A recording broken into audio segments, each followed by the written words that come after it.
Distinguished guests, representatives, please take your seats. The 76th General Assembly is in order. Before giving the floor to the speakers, I would like to remind the members of the following measures that are implied for this meeting. All delegates are required to wear face covering at all times in public spaces and in General Assembly halls, except when directly addressing the Assembly. Statements should be no longer than 5 minutes to allow all speakers to be heard at the given meeting. I would like to appeal to all speakers to deliver their statements at a reasonable pace so that their interpretations in the other official United Nations languages may be provided properly. I would also like to draw your attention to the decision taken by the General Assembly Hall. The practice of expressing congratulations inside the General Assembly Hall after a speech is delivered is strongly discouraged. First, the General Assembly will hear a presentation by the Secretary General of her annual report on the work of the organization. I now give the floor to the Secretary General of the United Nations, Her Excellency, Madam Mariam Naisam Saeed.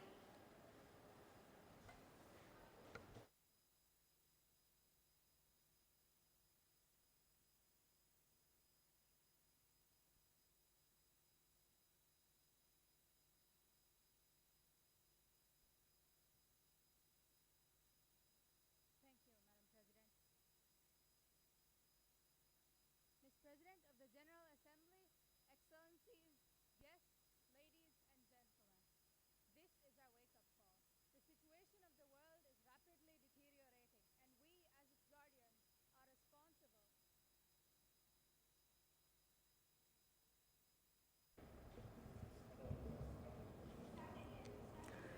Miss President of the General Assembly, Excellencies, guests, ladies and gentlemen, this is our wake-up call. The situation of the world is rapidly deteriorating, and we, as its guardians, are responsible. In our attempts to protect it thus far, we have been below par. Today, we are faced with many unfortunate realities that we must remedy if we are to move forward towards a stable and secure global society. The toll that climate change has taken on our planet has been severely underestimated till date, proof of which is seen in the ever-increasing global temperatures, the indiscriminate emissions, and the extinguished ecosystems that have fallen prey to this unrelenting situation. Excellencies, as evolution has progressed, the emission cycle balance was appended by our desire to create and understand. We could have rooted out the greenhouse gas emission issue long before we were forced to this ultimatum. But the human greed outweighed humanity and nature, and we are now forced to give back what we have taken, to nullify our damages and salvage what we can of this precious earth before it turns into a boiling hellscape. Setting goals and targets are of no consequence to any of us if we do not carry them out to fruition. We must be considerate and humane if we are to turn this tide of negative momentum. Excellencies, the COVID-19 vaccine being developed in the limited time span provided was nothing short of a miracle, born to a sleepless, endless hours of research on account of the world's most brilliant minds. The COVID-19 virus is reported to have taken over 250,000 lives worldwide. The fatalities caused by this deadly parasite were reduced drastically for some when the vaccine came into play. All developed and developing countries now have a majority of vaccinated adults and elderly, while less developed nations continue to suffer agonizingly, availing little to no aid. Where science advanced, humanity regressed, and it has been reported that over 90% of the African population are yet to receive even the first dose of the vaccine. Make no mistake, this is a continent, not a country. Members of the Assembly, we are faced here today with a resonating conundrum, and it is time we joined hands and forces to deliver on our promises, to fulfill our agendas, and to restore the faith of the people and instill hopes of a serene future. Excellencies, this pandemic has demonstrated to us that none of us are invulnerable, and without the right allies and resources, we are all susceptible to damage. The United Nations was founded on the basis of peace, justice, dignity, human rights, equality, and solidarity. These core values have never been under heavier fire. Excellencies, we must bridge our divisions caused by war and denials of basic human rights and compromised countries that need other voices to push for their peace. We must bridge our divisions caused by climate change, pursuing mitigation, finance, and adaptation. We must bridge the wealth division. And we can start by ridding the world of this terrible ailment. If we do not cooperate, we may advance as individuals, but what of us as a global environment? We must bridge the digital division. In a world overrun with technology, it is a shame that we acknowledge over 3.7 billion people not even having access to the internet. We must then bridge the gender divide, the greatest and yet most concealed discriminant. By rescuing the rights of our children and women, we take a giant leap in the direction of a beautiful and concrete, stable future. Finally, we must bridge the generation gap. Today, we will pass on every consequence of every decision we make to the upcoming generations. Young people need hope, they need to have faith, and if we turn our back, all they will have is debt, shame, and pain. We are at the pinnacle of nuclear creation. We are at a point where a single atomic bomb could decimate the world's population, and yet none of this will help us as a global society. Excellencies, we need to be actively engaged and alert. Independence is the new core fundamental of this century. We need to take a moment to reflect. A moment to rekindle extinguished dreams, a moment to entertain the possibilities, to usher in an age of goodwill, to recall our priorities for humanity, hope, trust, and understanding. We must falter no more. We start here, now, today. Thank you.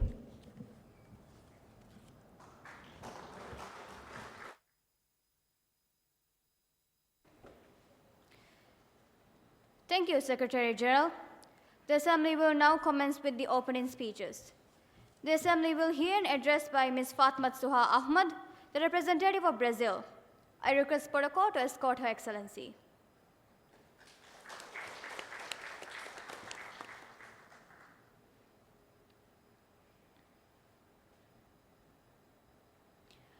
I request Her Excellency to deliver the statement.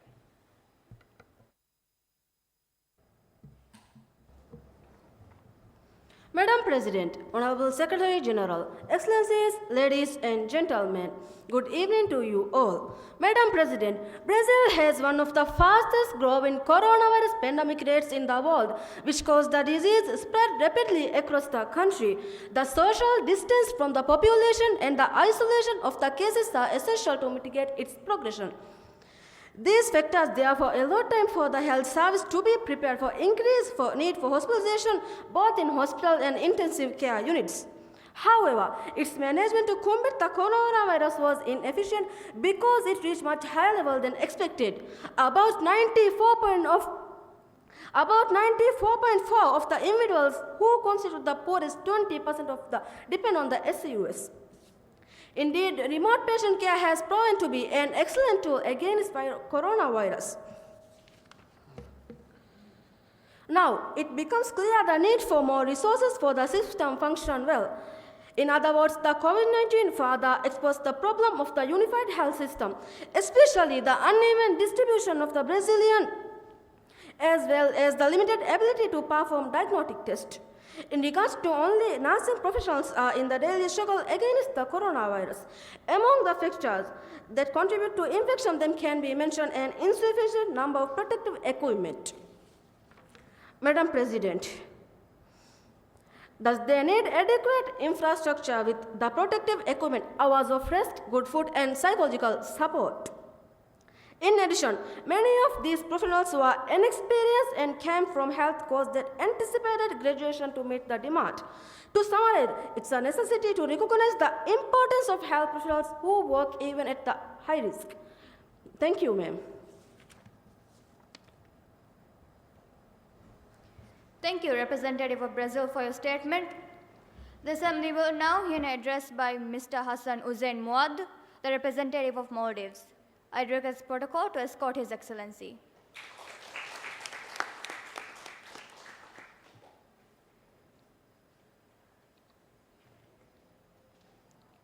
I request His Excellency to deliver the statement. Bismillahirrahmanirrahim. Emha riveti hamdusana tarif milku gamani man Allah subhanahu wa ta'ala ya. Man Nabiya Muhammad sallallahu alaihi wasallam salawata salam nabung editua kurang. Mi salawata salam ga itur ekalige fan ga emha alu ashaban shamil kurang. Izzat Rais, Secretary General, wadaginti bevi emha hazirin. Assalamu alaikum wa rahmatullahi wa barakatuh. Izzat Rais. Engi wadagannawana fadain COVID navara almi waba wani muli insaniyetu fahata jassafa. Miaiku feture balimadukama ha hunukamuge bana vilagandu kehigene ves nude. Ade COVID navareki shakke ves negotuka duniya kurumeti almi bodu wabai. Mi wabage hiddatikan muli duniya midani parudastu kuramu. Al kudi jazira gamuta wani adu indajehifa. Hasako divehi rajafada faturekama barosa kura gamuta adu wani mayus wefa. Aluganmenge iktisoduge duwaliga nisbe ufulun gulifa wani ziyare kura faturariya akiya marhaba. Aluganmennaki dirolmage huriha asasa kattaka furedde eki karatakasha vilatataka barosa babai. Aluganmenge gawmaki kabo takatin feshigen hifa gengole samana umrani taragiye benwa emmeha takechavves berun eter kura gawme. Izzat Rais.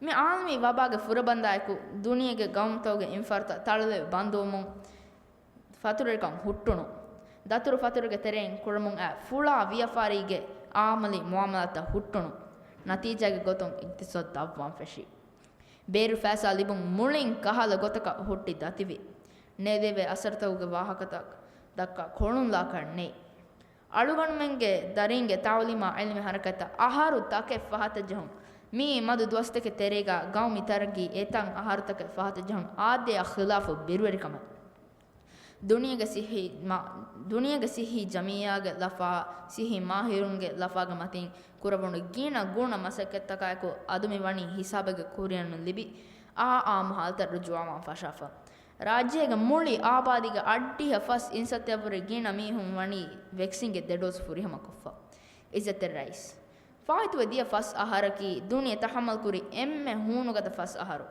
navarsteka ekakun navarsteka hajdiha wana ahara kanuge londukandu wani ege tin guna ufulifa mikankan hallu kurumuge wagutu miwani kudatam vefa kudi jazira gamtauge veshige nazu kamattaka mifada kankan hallu kuran ehi terikam forkoddeva fehikama taza kama hiffase kamuge mahawli nizam takaka alugonmenna annan hori jeevtaka nevali devva duniyage sulha aman kamattaka duniyage gamta guligen kura masaketa itur kurierun devvashi.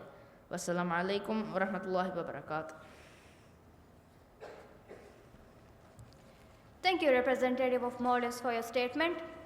The Assembly will now hear an address by Ms. Aishat Laali Ali, the representative of Argentina. I request protocol to escort Her Excellency.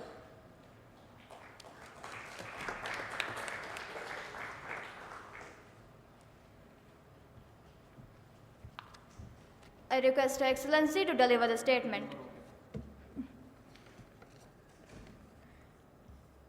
Madam President, Madam Secretary General, dear Excellencies, ladies and gentlemen, Argentina was one of the United Nations founding members 76 years ago. Pope Francis encourages us all to consider how we might emerge from this crisis stronger, not weaker. We must dream and construct a vaccination against social injustice if we are combining our efforts to find a COVID-19 vaccine. My country concerns relating saving the planet, and caring for the most vulnerable while implementing a series of emergency steps to prevent the health system from collapsing and reduce the pandemic's damage. We suggest that the vaccine developed to prevent the disease should be a worldwide public good that is equally available to all governments. Millions of unpaid domestic workers and carriers, the bulk of whom are women, have been rendered invisible. Indicators such as per capita income, which are typically used to describe a country's needs, do not account for the varied inequalities and specificities that exist inside a country. In middle-income countries, more than 60% of the poor reside. We need a United Nations 4.0, one that maintains its founding values while also having the foresight to absorb the massive technological developments that are currently taking place. Our country is dedicated to making a just transition to comprehensive and long-term growth. We are convinced that a shared commitment is required to accomplish rapid and effective implementation. Negotiations with the IMF will be handled in a similar prudent manner, with pledges respected and conditions conducive to economic recovery, not risks. Ranking human rights before anything else strikes a balance as well. No country can service its debt if its citizens lack healthcare, education, security, or the ability to grow. The serious refugee and displaced persons problem that the globe is suffering could be exacerbated by the post-pandemic world, and our region's role should be to promote and protect migrants' human rights. In the midst of this humanitarian crisis, we cannot stay inactive in the face of sanctions that only serve to oppress people.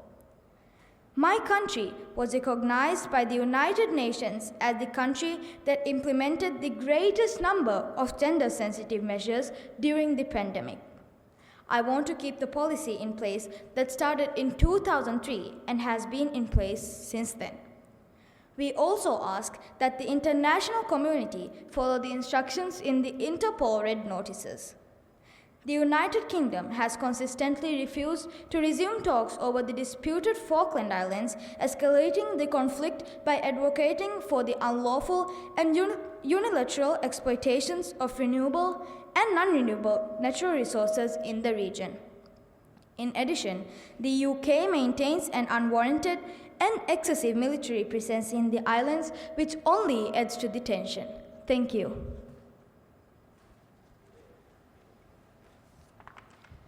Thank you, Representative of Argentina, for your statement.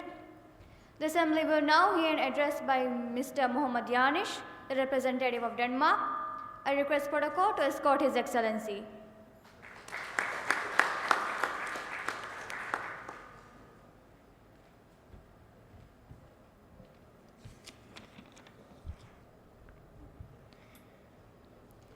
I request His Excellency to deliver the statement.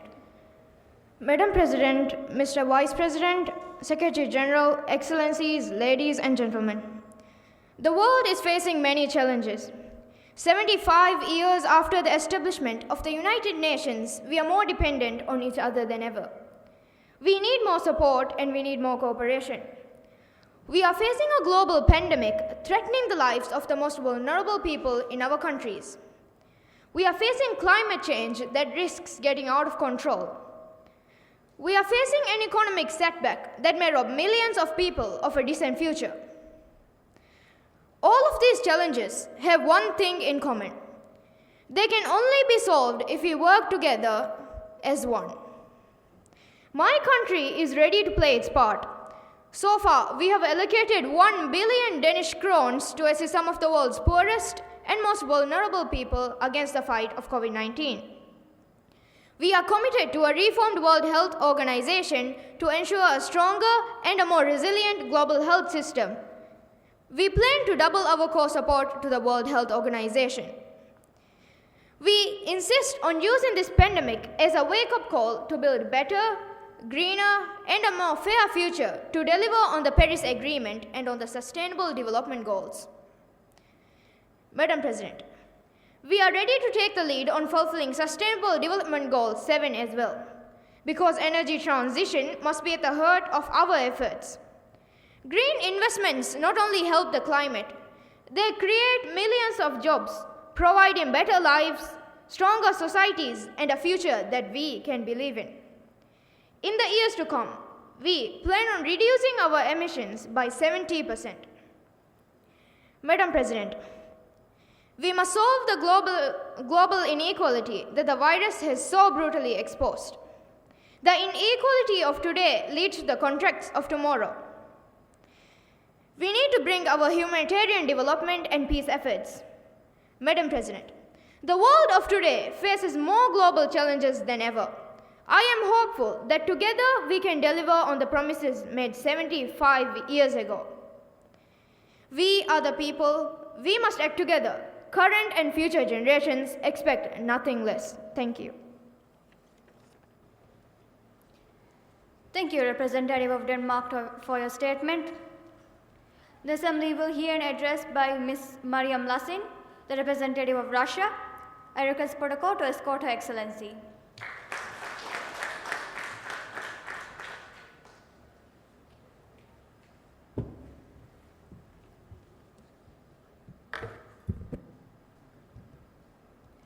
I request Her Excellency to deliver the statement. Honorable Chair, distinguished delegates, respected guests. Dobro Yutra.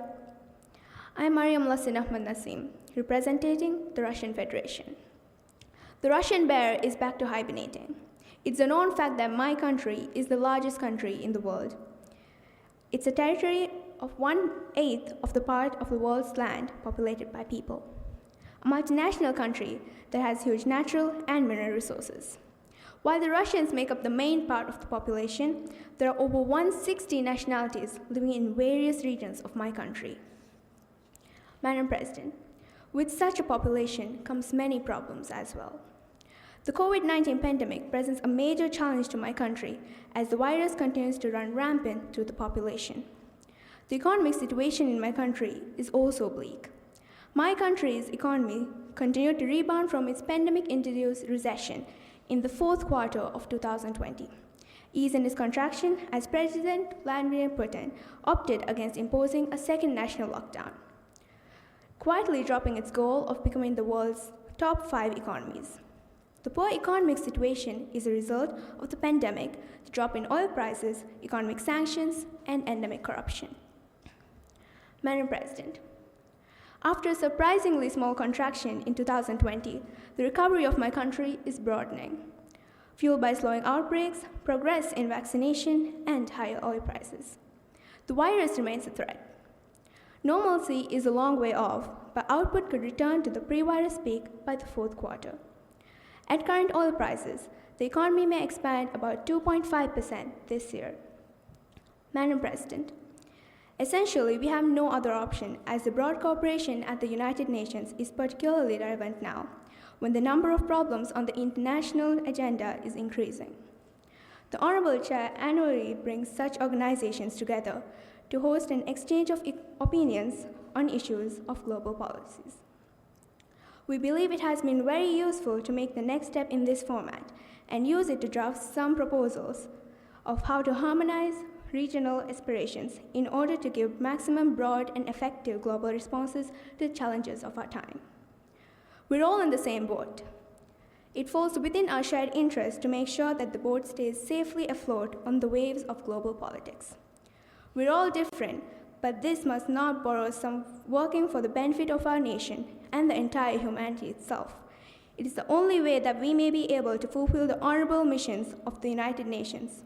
Save this generation from the scourge of war and succeeding generations too, from war, hunger, diseases, and build a more stable life and democratic future for all.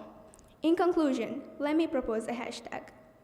UN Charter is our rules. Thank you for your attention. Большое спасибо. Thank you, Representative of Russia, for your statement. The Assembly will now hear an address by Ms. Aishat Anam Arif, the representative of Bangladesh. I request Protocol to escort Her Excellency.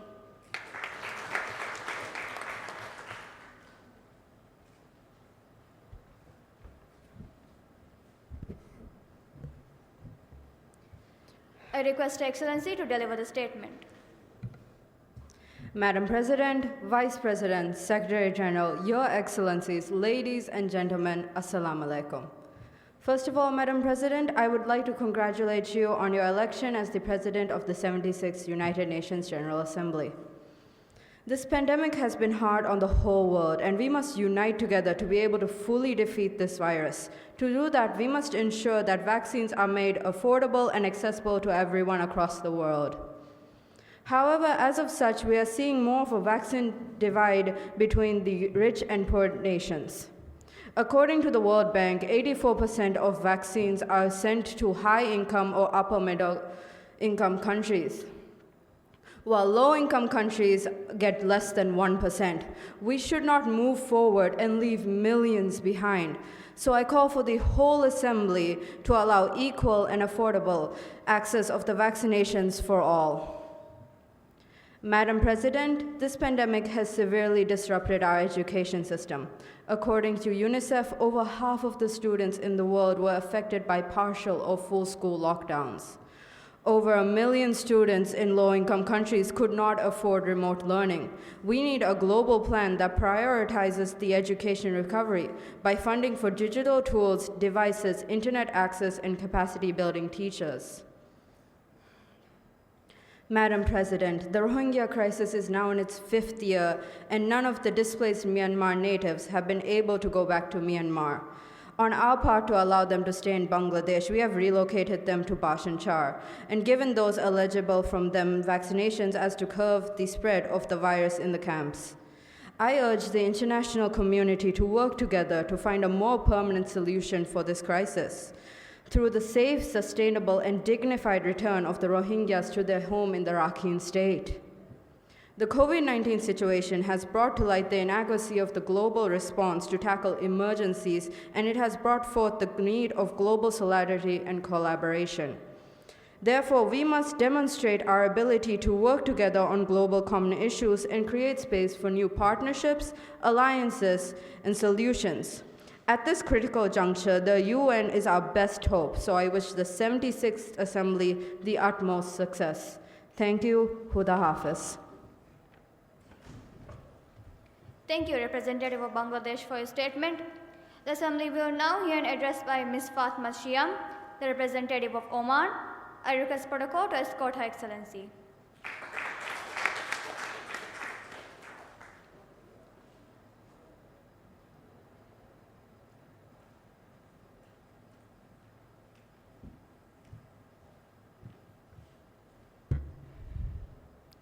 I request Her Excellency to deliver the statement. Madam President, distinguished delegates, Mr. Vice President, Secretary General, ladies and gentlemen, Assalamu alaikum wa rahmatullahi wa barakatuh. Madam President, it's my honor to begin by congratulating you and your friendly country on your election as the President of the United Nations this year. We are confident that you are capable of conducting the work of this session with much wisdom and skills. Madam President, my country is a rather peaceful country with low crime rates and corruption. But just like any other country, my country also has problems and requests that I would like to share today. The world is currently going through a pandemic. COVID-19 is rapidly spreading and killing many innocent individuals. Vaccines have become a necessity for all countries at this moment. Hence, I would like to request other countries to enhance cooperation and solidarity in this pandemic, and I also request everyone for fair distribution of vaccines for all the countries. In particular, for the less developed regions that suffer from limited facilities and medical capabilities. Madam President, the pandemic has caused a great deal of suffering in my country. Despite its massive oil reserves, my country has a national debt of about $41 billion as of 2021. Despite my country's tremendous oil resources, large segments of the population continue to live in poverty, with unemployment being the primary cause. There aren't enough jobs for my country's citizens to work and earn enough money to survive. Furthermore, the global reduction in oil prices makes it more difficult for us to assist those who are in need. As a result, I'd like to call on every country present to assist us in resolving these issues. Let this be a year where we, the Assembly of the World's Nations, help each other and this organization to move towards that vision through a spirit of global solidarity and with a renewed commitment to action. I thank you for your attention. Thank you. Thank you, Representative of Oman, for your statement. The Assembly will hear an address by Ms. Ala Abdul Sattar, the representative of Turkey. I request protocol to escort Her Excellency.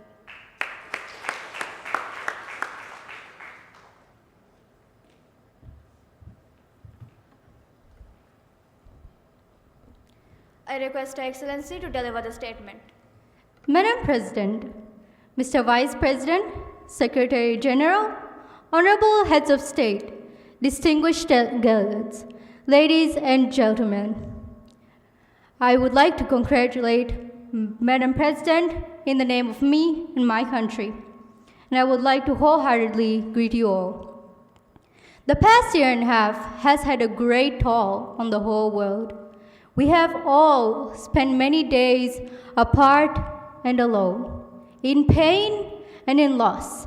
But I believe that the messages of solidarity that we will be conveying here will give hope to billions of people who are struggling around the world.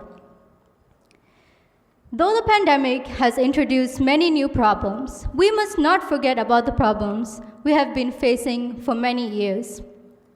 Distinguished delegates, 10 years have gone by in the humanitarian crisis in Syria, which caused the death of hundreds of thousands of people and the displacement of millions of people before the eyes of the whole world. While our country embraces close to 4 million Syrians, we are also battling these organizations that have drowned the region in blood and tears. As a result of our great efforts, we have been able to ensure the voluntary return of 462,000 Syrians to areas where we provided them security. Madam President, the international community cannot allow this crisis to linger on for another decade. We need to display a stronger will to fight these organizations and bring peace to the people of Syria. In addition to the humanitarian crisis, another great tragedy that we face today is none other than climate change. This monstrosity has been the leading cause to many great devastations, such as landslides, forest fires, intense droughts, and much more. We must all work together as one to protect ourselves from this great tragedy. And as Turkey, we are doing our part by planning to reduce our greenhouse gas emissions to 23% by 2030. In addition to this, with our zero waste project, we have been able to increase our recycling rates by 9 points in only 3 years. As I conclude, I would like to remark that we can all build a world of peace, prosperity, stability, and security if we work together. I wish the 76th General Assembly utmost success. May you all be in good health. Thank you. Thank you, Representative of Turkey, for your statement. The Assembly will now hear an address by Ms. Aishat Insha Imran, the representative of Malaysia. I request protocol to escort Her Excellency.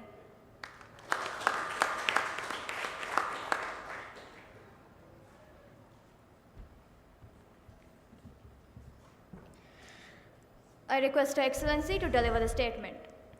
Madam President, Mr. Vice President, Secretary General, Excellencies, ladies and gentlemen, I would like to join the others and congratulate you, Madam President, for being elected as the Honorable President for the 76th United Nations General Assembly.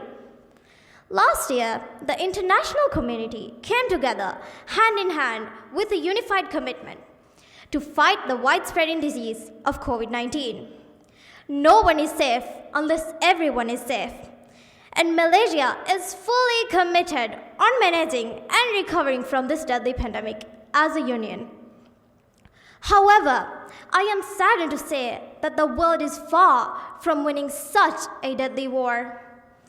It's undeniable that such a devastating pandemic would cause a massive economic loss to many countries, with my country not being an exception. As our economy was in the midst of taking a downfall, the Malaysian government stepped in and took on whole of society with an approach in addressing this unprecedented crisis. We executed a national recovery plan and introduced the National Economic Stimulus Package, which helped to keep our economy afloat, as well as helped in my country's pursuit in achieving the 2030 agenda. Even with the pandemic casting a massive shadow over the world, climate change, a huge problem that has been going on for years, continues to grow. My country has been hotter than ever. Powerful hurricanes and typhoons are destroying cities and towns as a whole, killing thousands of citizens. We should learn how to avoid these natural disasters.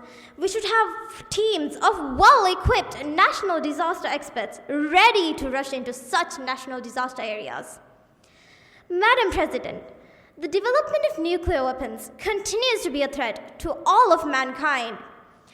Given the global health crisis, we find it disheartening that billions of dollars are being spent to modernize nuclear weapons.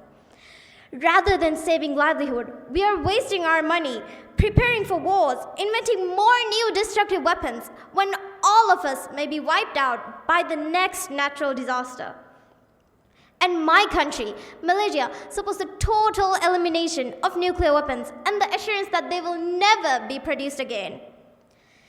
Today we place our resolve on the United Nations and its member states to save humanity from the scourge of the global pandemic.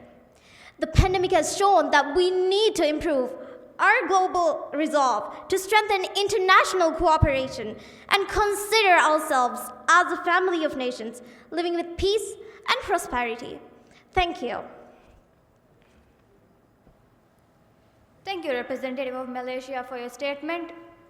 The Assembly will now hear an address by Ms. Fatma Jaisha Asim, the representative of Fiji. I request Protocol to escort Her Excellency.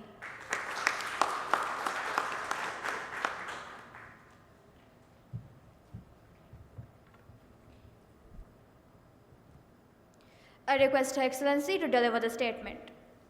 Madam President, Madam Secretary General, distinguished delegates, Your Excellencies, my country has nature integrated very deeply in its veins.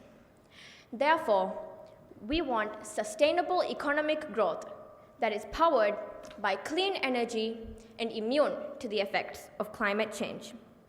We want robust and resilient healthcare systems, good jobs and income, supported by a sustainable economy.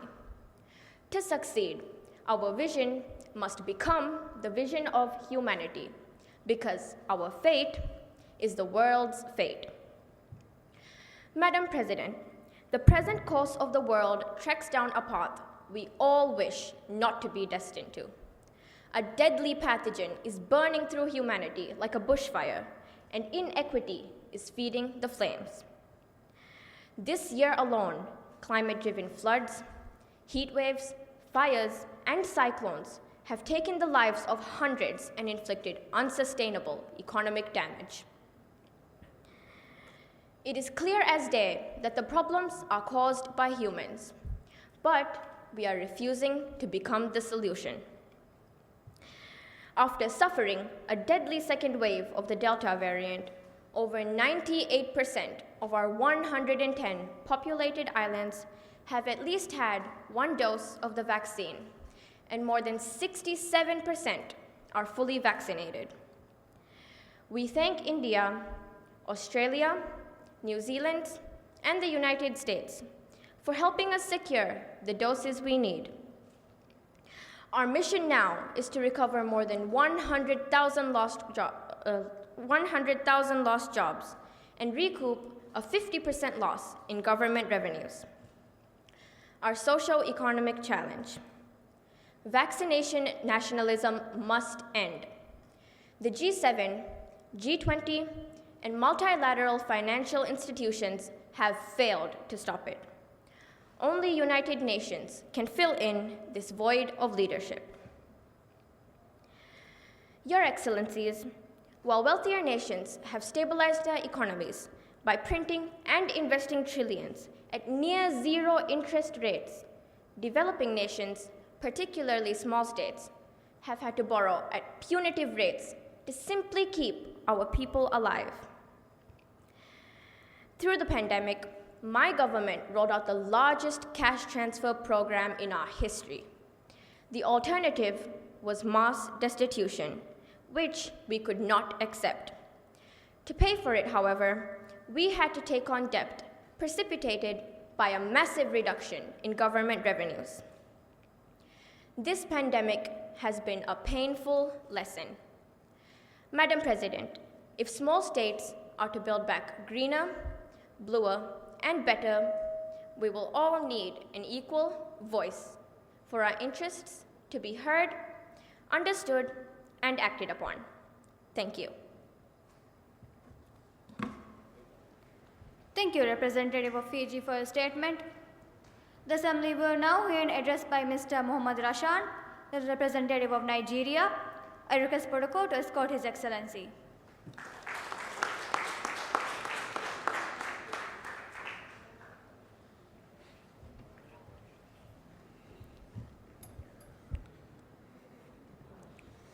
I request His Excellency to deliver the statement.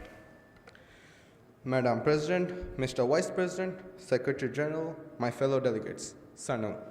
It's an honor and a privilege to be speaking in the 76th United Nations General Assembly. Madam President, on behalf of the government and people of Nigeria, let me congratulate you on your well-deserved election as President of the 76th United Nations General Assembly. I would like to assure you of the full support and cooperation of the Nigerian delegation throughout your tenure. Madam President, the theme of this year's General Assembly, Building Resilience Through Hope to Recover from COVID-19, Rebuild Sustainably, Respond to the Needs of the Planet, Respect the Rights of the People, and Revitalize the United Nations, sums up our common desire to rescue our planet, recover our economies, and restore hope to all the peoples of the world. I want to thank the international community for the concerted response to the COVID-19. The solidarity and drive to contain the first truly global health emergency of our time is a pointer to the many things we can achieve if we work together. On our part, Nigeria has made strenuous efforts to contain the virus and halt its deadly onslaught on our people. Our efforts have been rewarded with moderate success. Nigeria remains grateful for the assistance received from our partners and friends all over the world. We fully support the COVAX initiative from which we have benefited. We also thank the United States of America, Turkey, India, China, and European Union and others for the vaccines provided. Despite the acknowledgement, however, I would like to reiterate my call for a more fairer and more equitable distribution of the vaccines so that together we can fight and contain the pandemic. Madam President, we must deal not only with the symptoms of conflict, but also the immediate causes that fuel conflicts in the first place. These include poor and undemocratic governance, human rights abuses, poverty, ignorance, injustice, and inequalities. There are no easy solutions to these conditions. They require long-term investments and more effective international cooperation. In this connection, my delegation underscores the importance of promoting peaceful, unfettered, inclusive participation of the states in global actions towards conflict prevention. This will facilitate the achievement of the 2030 Agenda for Sustainable Development and the African Union Agenda 2063. In this regard, let me close my statement by saying that us nations should all work together towards a better and more sustainable future for our young ones and for generations to come. Nagode, and thank you.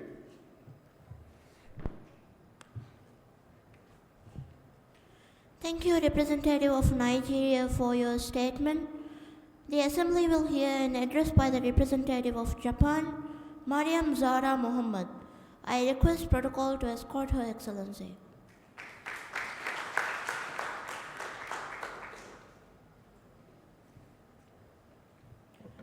I now request Her Excellency to give the statement. Madam President, Mr. Vice President, Secretary General, dear Excellencies, ladies and gentlemen, the COVID health crisis has caused profound change to people's lives and the global system.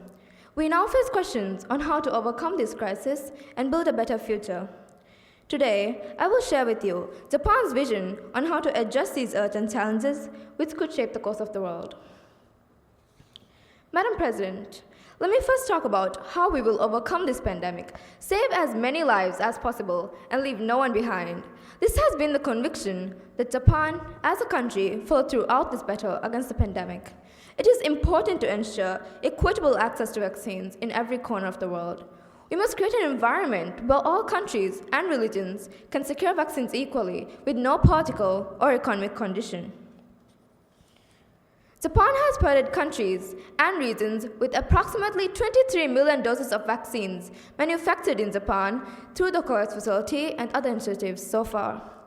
Today, I am pleased to announce that with additional contributions, Japan will provide up to 60 million vaccine doses in total.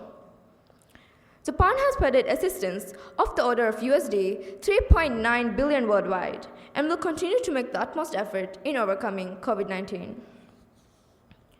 Madam President, I would like to share with you 4 points that Japan finds particularly important in guiding our world towards a better future. First, we must build resilient global health systems. We must learn from this pandemic and prepare ourselves for the future. Second, we need to create a green and sustainable society.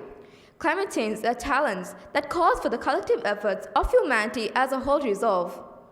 At the same time, addressing climate change will be the driving force of dynamic growth and a necessity for achieving the Sustainable Development Goals. I would like to encourage other countries, including major emitters, to make further efforts as well in achieving global decarbonization. Third, I would like to talk about the importance of a free and open international order based on the rule of law.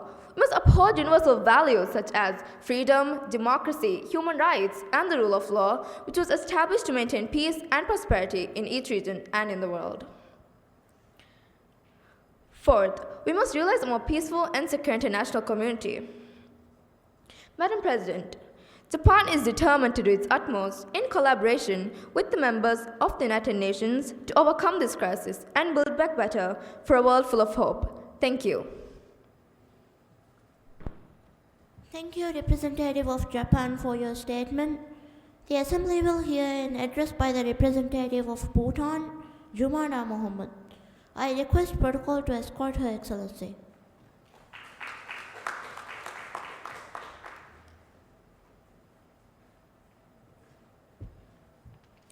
I now request Her Excellency to give the statement.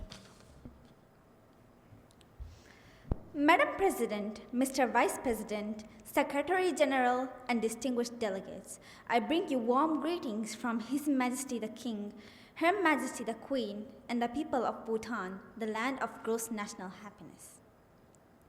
Abundant water resources in the valleys of my country create ideal conditions to tap renewable energy sources with hydropower development, which has spurred economic growth with costly universal access to low-cost electricity. Fiscal revenues from selling surplus hydropower to India and tourism have helped the country invest substantially in human capital development. This has led to significant improvements in service delivery, education, and health outcomes. Madam President, we also have a stable political and economical environment. We have made tremendous progress with continuing efforts to address social inequality issues and regional disparities. Our macro-fiscal stability has remained sound over the past decades. Like other countries around the world, Bhutan's economy also faced challenges from the protracted COVID-19 pandemic. My country has shown success in fighting the COVID-19 pandemic thanks to stringent containment measures and speedy vaccinations, with over 90% of the eligible population fully vaccinated by August 2021. Non-hydro-industrial activities were adversely impacted by foreign labor shortages and trade disruptions with India due to COVID-19, our largest trading partner. As a result, the unemployment rate rose to 5% in 2020 from 2.7% in 2019. The government launched a significant social program, the equivalent of a stimulus package for struggling business and individual citizens who lost their jobs to get back on their feet. For Bhutan, everyone came forward to show solidarity to shield our country from the pandemic under His Majesty's leadership. If not, this resource-constrained country would have been crushed in the stampedes of the COVID-19 pandemic. Our unique system is beyond conventional definition of progress and prosperity. Our country's future is not just founded based on economic might and technological advancement, but on the integral values of human bonding and respect. And in this, His Majesty is our hope and is our future. With prayers from Bhutan to the rest of the world, I would like to thank everyone for listening. I wish the 76th session of the UN General Assembly every success. Thank you, and Tashi Delek. Thank you, Representative of Bhutan, for your statement. The Assembly will hear an address by the Representative of Iran, Mariam Minhat Mohammed. I request protocol to escort Her Excellency.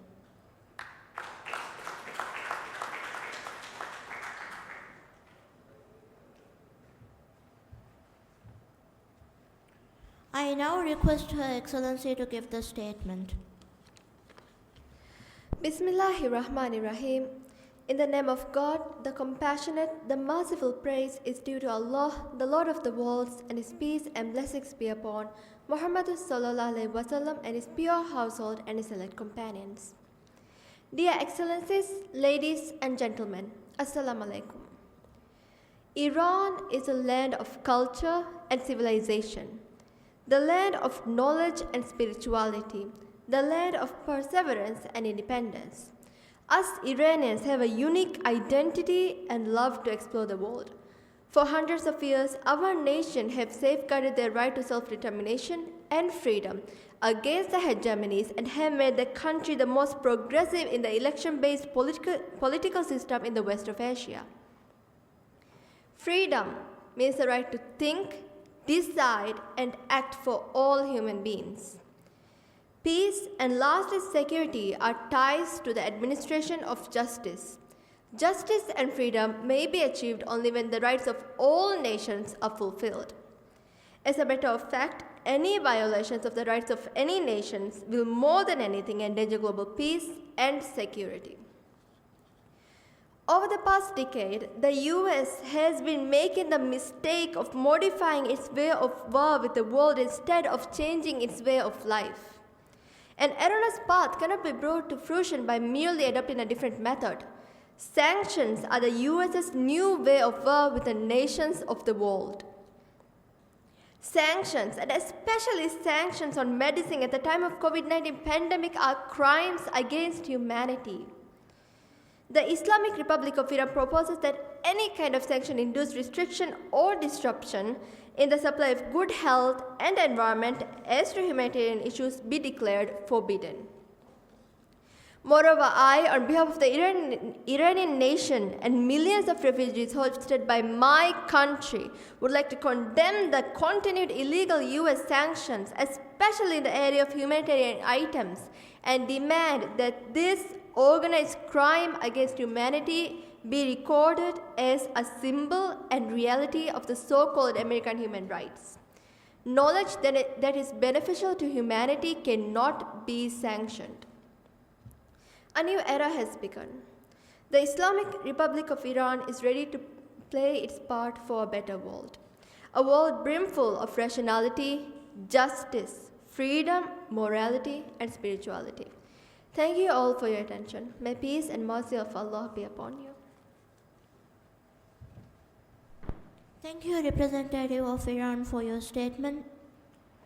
The Assembly will hear an address by the Representative of Saudi Arabia, Hawwa Rimsha Risad. I request protocol to escort Her Excellency.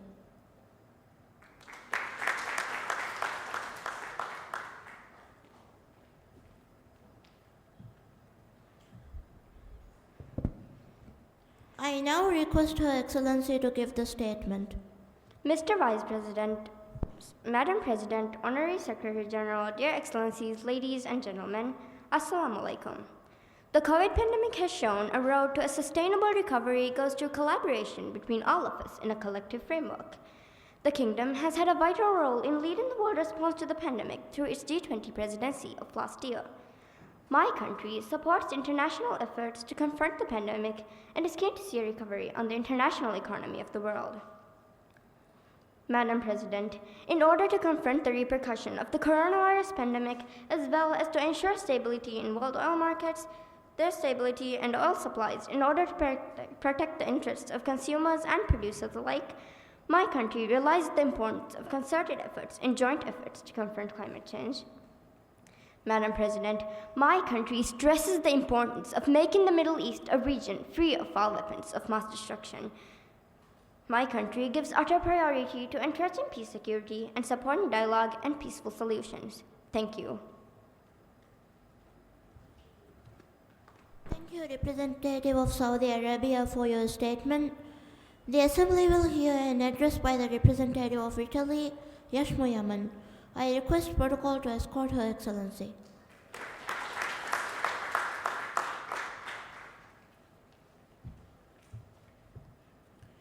I now request Her Excellency to give the statement. Madam President, Mr. Vice President, Ms. Secretary General, distinguished delegates, ladies and gentlemen, buongiorno a tutti voi. Before I begin, I'd like to congratulate Her Excellency for being elected as President for the 76th United Nations General Assembly. 75 years ago, several nations and their people faced a ruinous tragedy known as the Second World War. Similarly, today we face yet another ruinous tragedy. However, the catastrophe in question is faced by every human on Earth, and it was caused by a different existence. I shudder to think of the innumerable amount of people, including people of my country, who lost their lives to this monstrosity.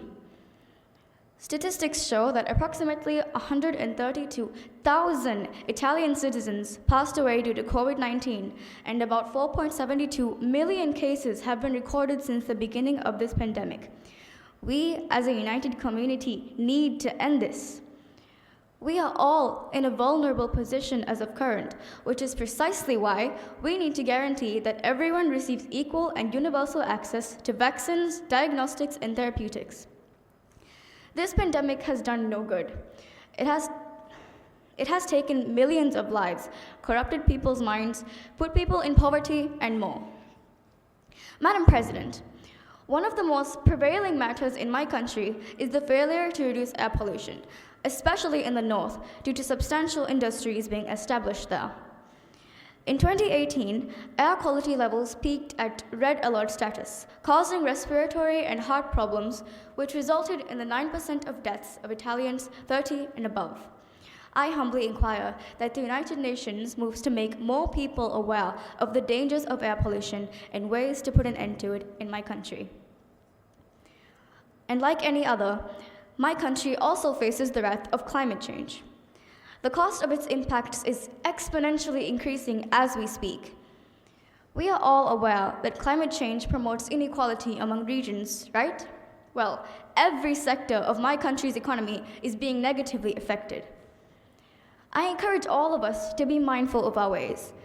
There are people who still don't know just how severe climate change is, so let us all change that and speak up. La ringrazio. Thank you, Representative of Italy, for your statement. The Assembly will hear an address by the Representative of India, Kalsam Kaina Nimal. I request protocol to escort Her Excellency.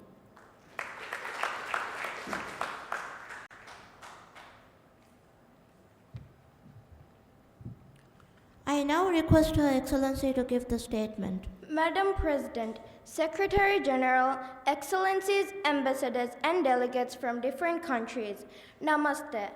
The COVID-19 pandemic has had a devastating impact on humanity. I sympathize deeply with all those who have lost their loved ones during the pandemic. I thank frontline healthcare and essential workers around the world for their dedication and commend the World Health Organization for its crisis response.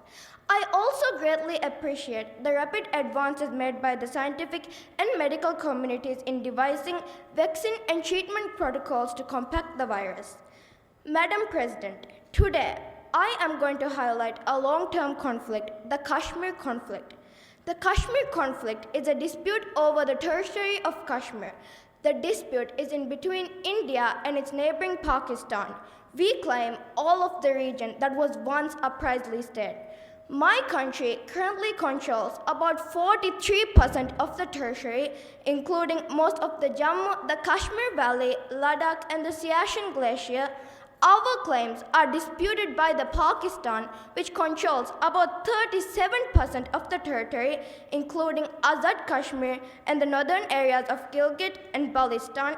Pakistan says there should be a referendum in Kashmir on whether the people should join India or Pakistan or become independent.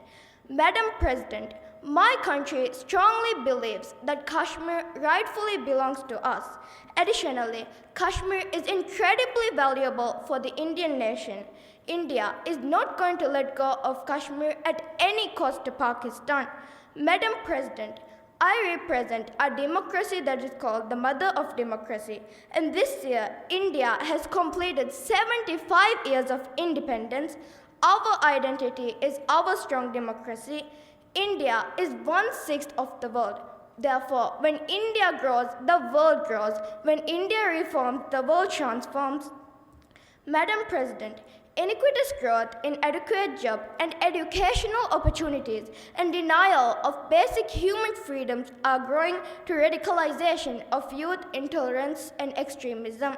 I call on the member of states of this assembly to work together in a spirit of true cooperation, generosity, goodwill, and a mutual and a respect and a better, more futures and a better, more sustainable future for all humanity.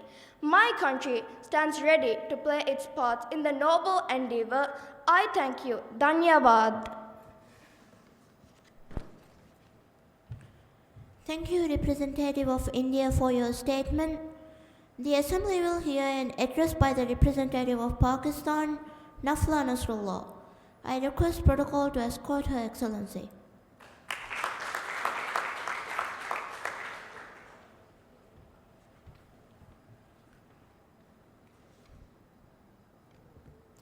I now request Her Excellency to give the statement.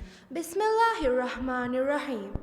Madam President, Honorable Secretary General, Excellencies, ladies and gentlemen, Assalamu alaikum wa rahmatullahi wa barakatuh.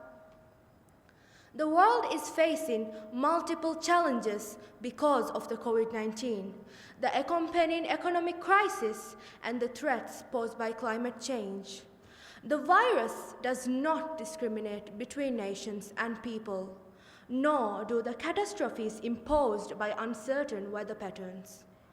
The common threats faced by us today not only expose the fragility of the international system, they also underscore the oneness of humanity. Madam President, the COVID-19 outbreak started as a pneumonia in December 2019 in Wuhan, China. The subsequent pandemic was declared as the 6th public health emergency of international concern on January 30, 2020 by the World Health Organization. Pakistan could be a potential hotspot for COVID-19 owing to its high population of 204.65 million, its struggling healthcare and economic systems. My country was able to tackle the challenge with relatively mild consequences.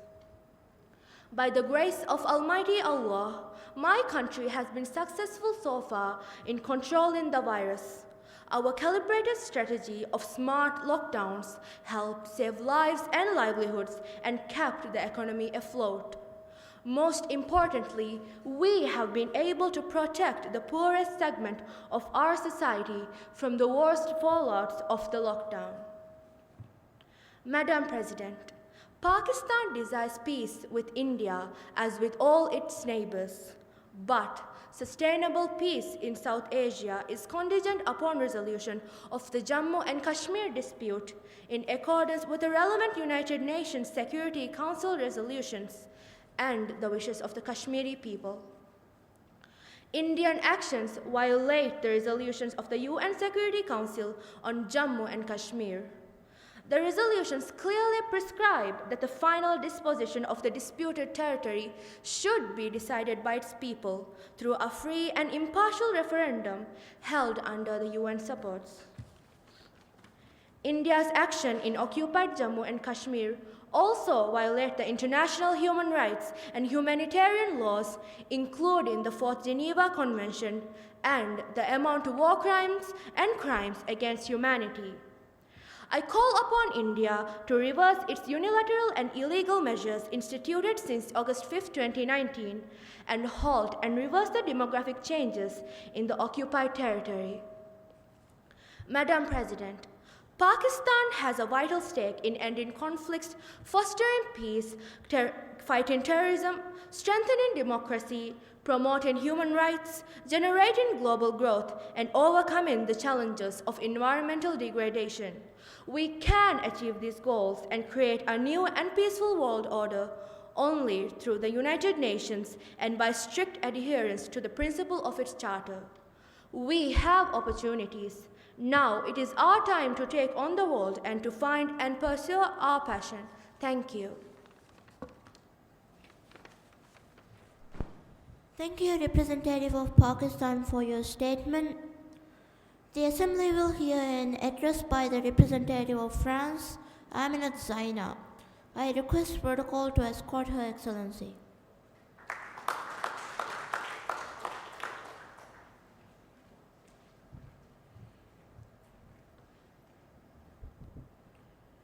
I now request Her Excellency to give the statement. Honorable President, Excellencies, ladies and gentlemen, it is my honor and privilege to be able to give this speech at this assembly. Interdependence is a rule of the world we live in. Every day, the pandemic crisis into which we have been plunged into during the past 2 years serves as a stark reminder of this. The health of the citizens in my country, our economy's vitality, and the balance of our societies have become interwoven. Therefore, we must take the only logical option, which is taking collective action and cooperating internationally. The impact of COVID-19 in my country has resulted in an even greater financial inequality, as it has pushed many people into poverty. According to reports, since the first confirmed case of COVID-19 in my country, there have been over 7.7 million cases and 119,000 deaths. There was also an 8.3% decrease in my country's economy in 2020, and it has not seen a recession of this magnitude since World War II. As well as this, there was also a 9.1% increase in the country's unemployment rate during the third quarter of 2020. However, growth is on the horizon for my country, as it is slowly gaining economic stability. The unemployment rate has decreased to 8.1% in the first quarter of 2021, and is expected to decrease even more to 5.5%. Now, 69% of the population have also been fully vaccinated. In efforts to provide aid to people who have suffered losses, my country has created a €1 billion solidarity fund to help businesses that were affected, as well as funding €45 billion to COVID-19 relief, in addition to €300 billion in loan guarantees. Additionally, my country has pledged to donate at least 60 million doses around the world this year. Although we are facing tough times, we must persevere. We must maintain fairness and equality in the distribution of vaccines and must strive to end this widespread disease as soon as possible. Therefore, I urge all countries to contribute as much as possible. We must remain united in the face of this disaster, and this Council must play its full role in developing international peace and stability. Thank you. Thank you, Representative of France, for your statement. The Assembly will hear an address by the Representative of Lebanon, Mariam Hanan. I request protocol to escort Her Excellency.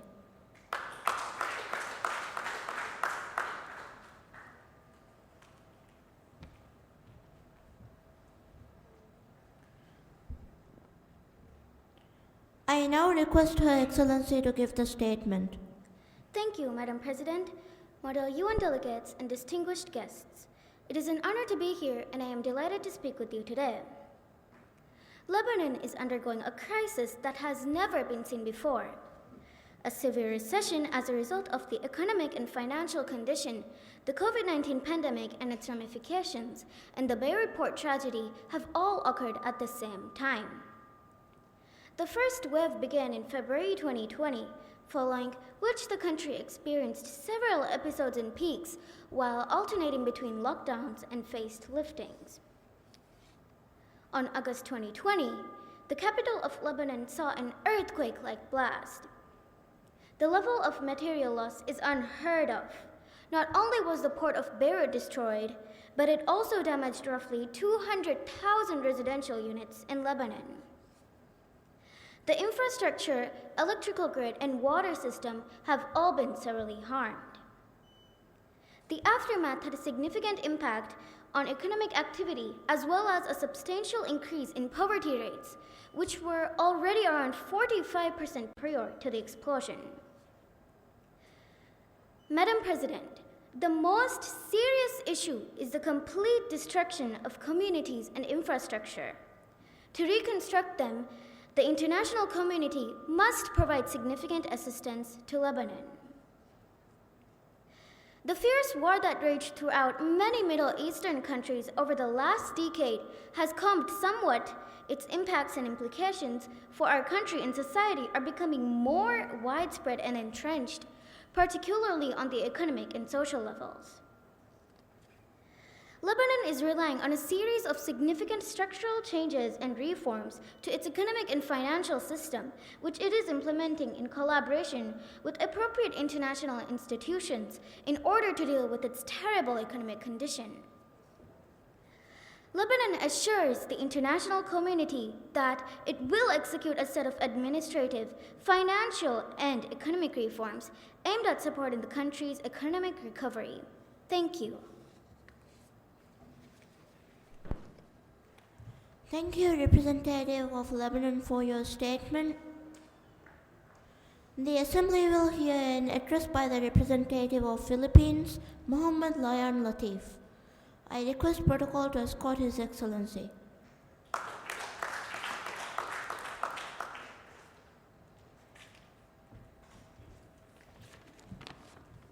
I now request His Excellency to give the statement.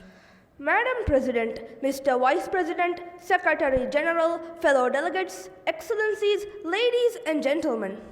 Before I begin my speech, I would like to congratulate the President on her election and welcome her presidency of hope in these challenging times. For nearly 2 years, the pandemic has hit us hard, but it has hit the poor the hardest. For in this world, there will always be inequality, as the poor can't catch up with the rich. With no hope or chance of succeeding in closing the gap, how do we as governments reconcile our obligations to our own citizens with our responsibility to the rest of humanity? Madam President, we realize that only multilateralism can deliver the goods we need. Rich countries hold life-saving vaccines while poor countries wait for trickles. They now talk about booster shots where developing nations consider half doses just to get by.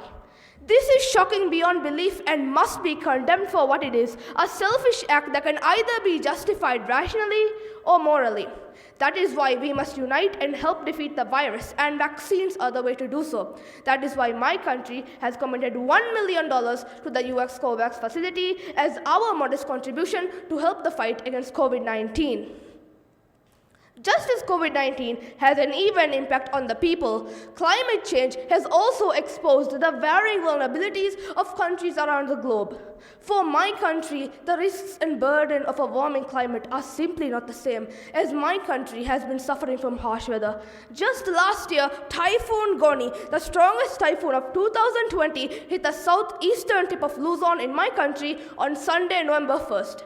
With a death toll of at least 25 deaths, 390 casualties, and 3 missing citizens. The greatest injustice here is that those who suffer the most are those whom are the least responsible for this existential crisis. Madam President, here at a time like this where failure to act leads to cataclysmic consequences for the rule of humankind, my country accepts its share of responsibility and will do its part to prevent this disaster by reducing our environmental footprint. Madam President, my country is still suffering from the after effects of the storm and soon what will follow. So we only request in the UN assisting us by helping us recuperate from the damage done by these natural disasters. Because we believe if the UN is to truly reform change in this world, we must unite as one and lead it out of crisis. Thank you. Thank you, representative of Philippines, for your statement. The Assembly will hear an address by the representative of Canada, Sarah Mohammed Sinan. I request protocol to escort Her Excellency.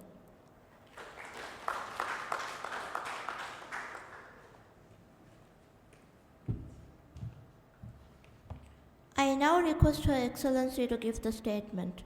Madam President, Mr. Vice President, Secretary General, Excellencies, fellow delegates and friends. We are assembled today at one of the most challenging times in generations. The world is facing simultaneous and cascading crises, including climate change, the COVID-19 pandemic, and threats to international peace and security, which serve to exacerbate inequalities, test our resilience, and shine a bright light on the shortcomings of our systems and institutions. But not for the first time has this institution faced such formidable challenges. We must not be careless or faint-hearted in the face of the hardships and difficulties of our modern world. That is not why we are here. We must learn from the vision and the courage of those who have gone before and must think of the hopes and aspirations of those who will inherit the world we will leave behind.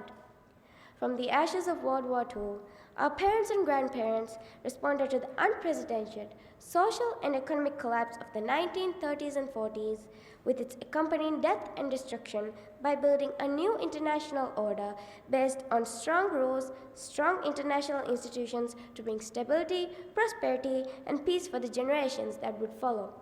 We know what must be done, we just need to choose how to do it. In the immediate term, as the pandemic continues to rage in most parts of the world, we must focus on scaling up production and equitable distribution of vaccines and on the economic reality facing least developed and middle-income countries, such as rising debt levels and liquidity changes.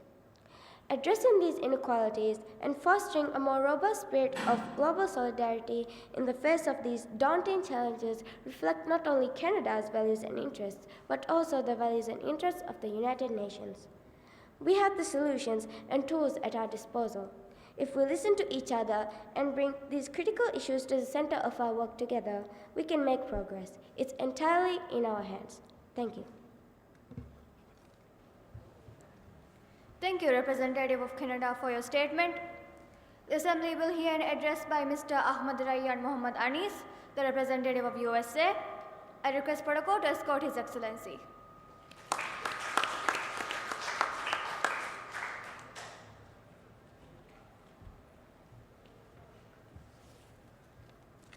I request His Excellency to deliver the statement. Madam President, Secretary General, Vice President, my fellow delegates, to all those who dedicate themselves to this noble mission of this institution.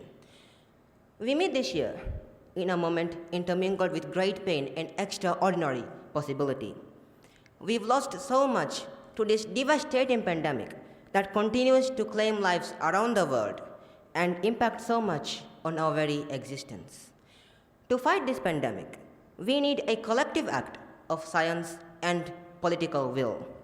We need to act now to increase worldwide availability of vaccines as fast as possible and to expand access to oxygen, tests, and treatments to save lives around the world. As we deal with this crisis, we are also encountering an era of new technologies and possibilities that have the potential to release and reshape every aspect of human existence. It is up to all of us to ensure that these technologies are tools to solving human challenges and empowering human potential, not sources of greater repression, strife, and conflict. Ladies and gentlemen, all the major powers of the world have a duty, in my opinion, to carefully manage their responsibilities so they do not tip from careful competition to conflict. The United States will compete and will compete vigorously and lead with our values and our strength. We will stand up for our allies and our friends. We will oppress attempts by stronger countries to dominate weaker ones, whether through changes to territory by force, economic coercion, technological exploitation, or disinformation. However, we are not seeking a new Cold War or a world divided into rigid blocs.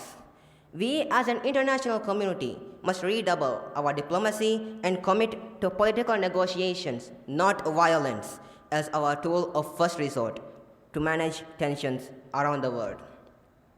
Therefore, we are ready to work with any nation that steps up and pursues peaceful resolution to shared challenges, even if we have intense disagreements in other areas, because we will all suffer the consequences of our failure if we do not come together. All the unmatched strength, energy, commitment, will, and resources of my nation are now fully and squarely focused on what's ahead of us, not what was behind. Ladies and gentlemen, we cannot afford to waste any more time. Let's get to work. Together, we have the will and capacity to make our collective future better. Thank you.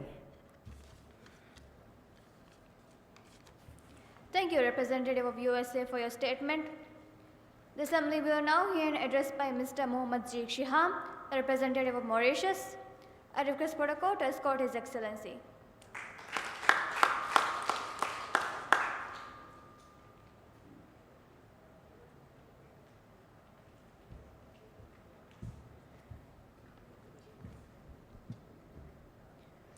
I request His Excellency to deliver the statement. Madam President, Excellencies of the UN Assembly, ladies and gentlemen. Firstly, I would like to congratulate the President on being elected for the 76th session of the UN Assembly. My country fully supports you in your presidency. I address the UN Assembly respectfully, raising awareness on the underdevelopment of island nations. This leads to a huge disadvantage point, resulting in limited human capital, smaller domestic savings, and exposure to natural disasters such as earthquakes, tsunamis, and severe thunderstorms. I also bring light on the current COVID-19 situation in my country, where the pandemic has led to disruption of education and fewer job opportunities.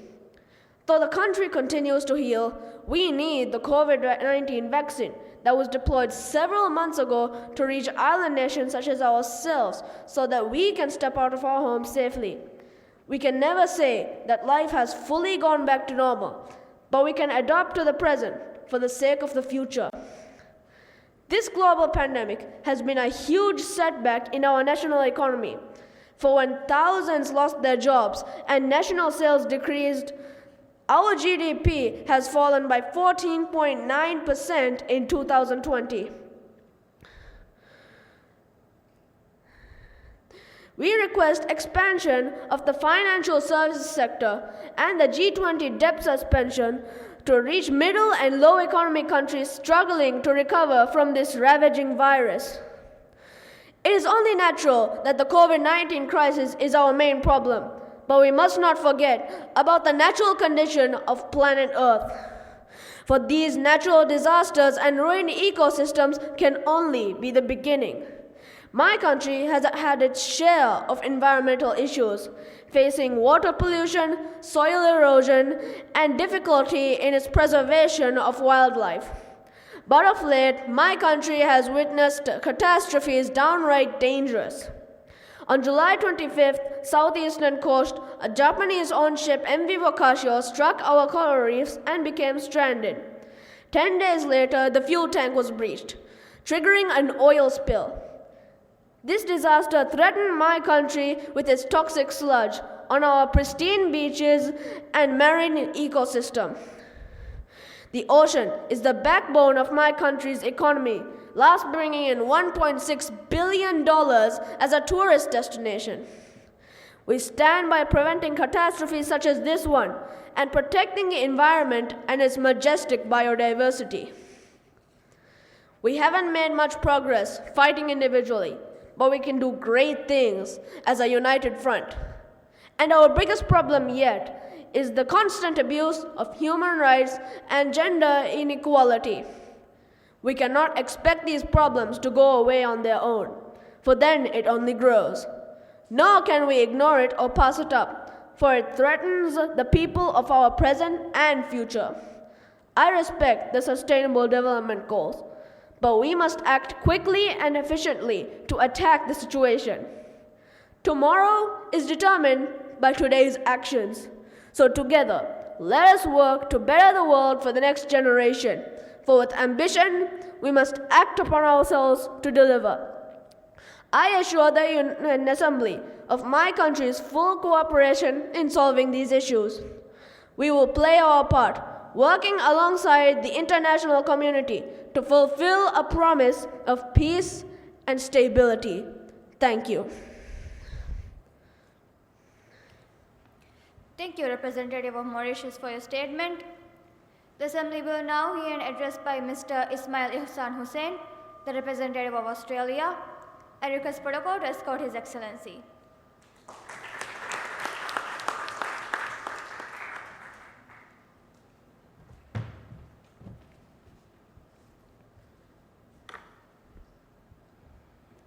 I request His Excellency to deliver the statement.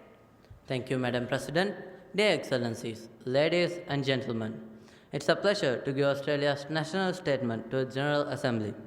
The world has struggled to deal with the COVID-19 pandemic, and yet it continues to rage.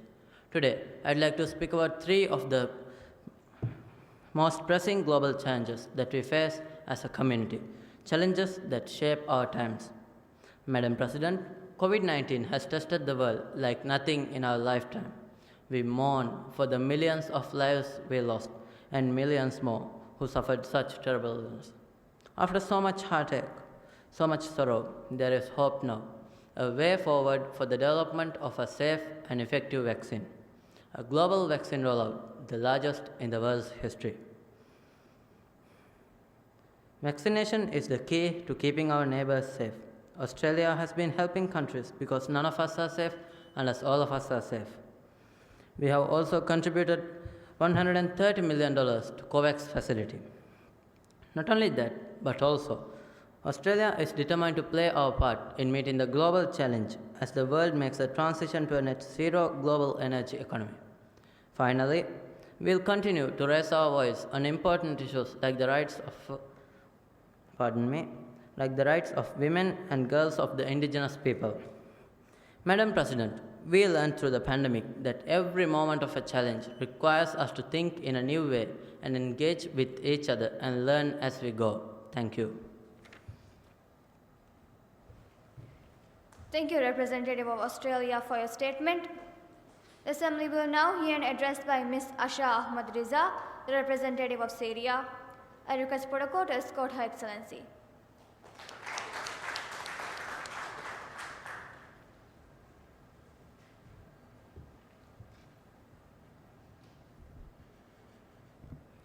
I request Her Excellency to deliver the statement. Bismillahirrahmanirrahim.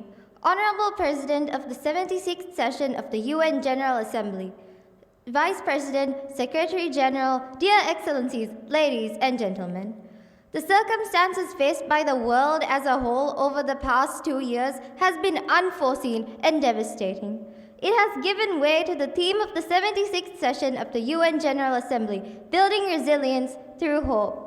I wish to have faith that all countries and delegations present here today will do their utmost to hold up this slogan, and not only at face value for media and politics. Madam President, as you are aware, Syria has been one of the most greatly impacted countries due to terrorism and terrorist crimes. The support that these terrorists have received, whether military, financial, or logistical, is not something my country nor I find acceptable. It is not something any of us here today should find acceptable, as the United Nations was formed in hopes of unifying people and providing international security. Syria confirms the unyieldingly fight to restore authority, security, and stability in our nation. It is our national and constitutional obligation as well as a non-negotiable right. Madam President, I would also like to address the Turkish regime and its continuous provision of aid and protection to the terrorist groups, as well as the war crimes and crimes against humanity committed in the land they occupy in Syria. The oppression of the people and the deliberate and repeated war crime of collective punishment is a violation to the people's rights. Consequent humanitarian, ecological, health, and agricultural effects require serious, urgent, and decisive action by the Security Council and the Secretariat. Madam President, Syria remains committed to exercise its right to fully recover Golan, which has been occupied by Israel since 1967. Syria also expresses its full support to the Palestinian people subjugated unfairly by Israel, as well as the Islamic Republic of Iran facing illegal and irresponsible measures against it. My country demands to put an end to the economic terrorism faced by many countries in our region.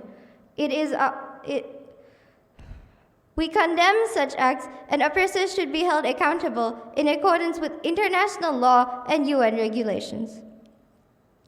Madam President, in conclusion, Syria firmly believes that we must work towards understanding between nations based on mutual respect, common interest, sovereign equality, and respect for international law.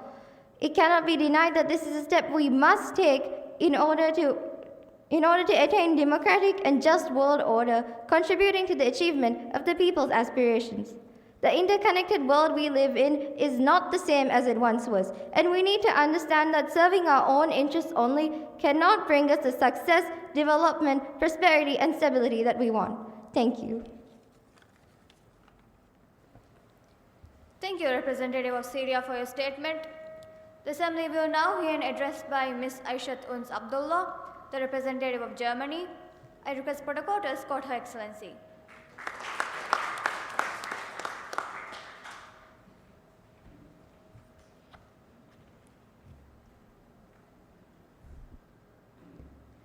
I request Her Excellency to deliver the statement.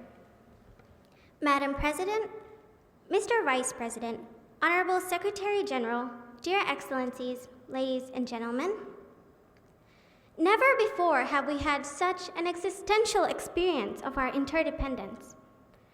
Our reliance on one another as we have had in the almost 2 years of the COVID-19 pandemic. And yet, although we do know that the pandemic is over when it is over everywhere, when we take stock of global vaccine distribution, the picture is at best mixed. Too many people are still waiting for the life-saving vaccine. That is why distribution must not be an instrument for countries to showcase themselves or grant tactical favors. Being the second largest donor worldwide, my country has donated approximately 2.5 billion euros to make about 100 million more vaccine doses, fortunately, by the end of the year. What holds true for the existential threat posed by the pandemic is just as true when it comes to climate change. Apocalyptic fires and scorching temperatures, tropical storms, failed harvests and hurricanes, drought and famine. They're happening now and they're happening here. They pose a threat to people, families, and livelihoods everywhere, particularly to the most vulnerable, but to rich industrialized countries as well. The devastating floods in Western Germany this summer cost almost 200 of my compatriots their lives. Although the world may be in chaos, there is still hope in making the future bright, but only if we work together. My country is ready to help make peace and cooperate in making the world better and safer for the future. Thank you. Thank you, Representative of Germany, for your statement. The Assembly will now hear an address by Ms. Aishat Isha Ismail, the representative of Kenya. I request protocol to escort Her Excellency.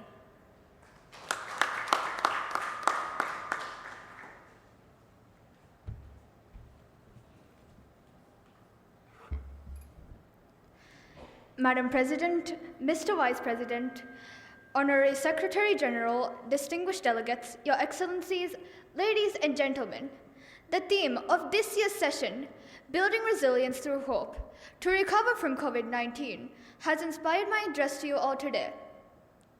As of now, 5,000 Kenyans have died due to COVID-19.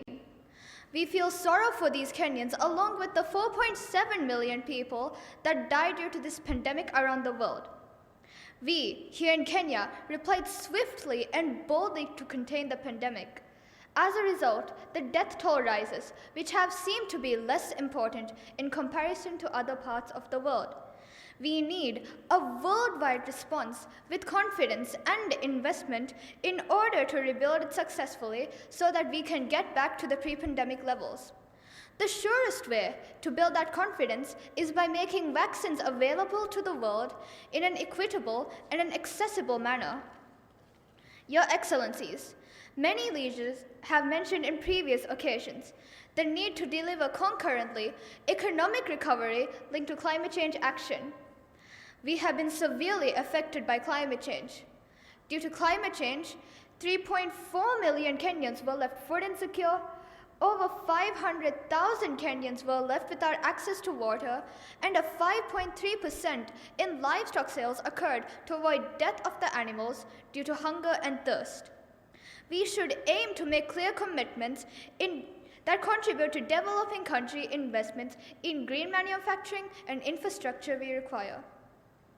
Your Excellencies, Kenya remains a key player and continues counterterrorism efforts. However, the tensions between Kenya and Somalia resulting from the dispute over maritime boundaries in the oil-rich Indian Ocean to be decided by the International Court of Justice appear to escalate. Kenya, for the third time in 7 years, threatened to shut down a refugee camp for security reasons.